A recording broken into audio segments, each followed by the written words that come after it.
Adopté. Des amendements identiques, le 261, monsieur Hetzel.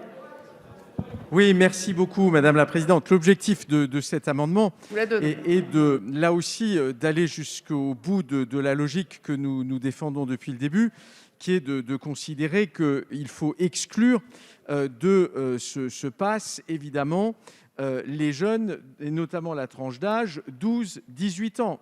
Or, en fait, il y a eu une avancée qui est la tranche d'âge 12-15 ans, mais encore une fois, la question se pose pour les 16-18 ans.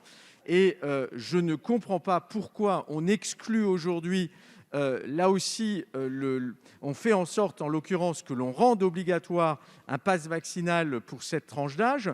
Les arguments que nous avons pu développer et qui ont tout leur sens concernant la tranche d'âge 12-15 ans s'appliquent évidemment de la même manière pour la tranche d'âge 16-18 ans, sauf à ce que l'on cherche évidemment à les stigmatiser.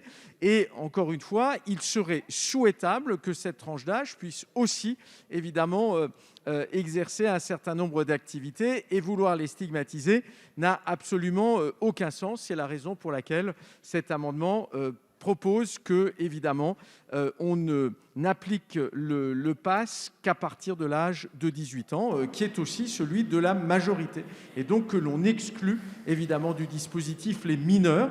Et j'aimerais là aussi, monsieur le ministre, parce que vous n'êtes pas revenu sur cette question, évidemment, on a parfaitement conscience du fait que des mineurs peuvent évidemment aussi être atteints du Covid, mais lorsque l'on regarde de près cette question du bénéfice individuel, une nouvelle fois, j'aimerais qu'on m'explique en quoi cela est justifié d'aller dans ce sens, parce que, encore une fois, le bénéfice individuel ne semble pas acquis. Et il y a un deuxième argument qui est également extrêmement fort, puisque l'OMS lui-même dit que ça n'est pas une priorité pour la lutte contre, là aussi, la pandémie.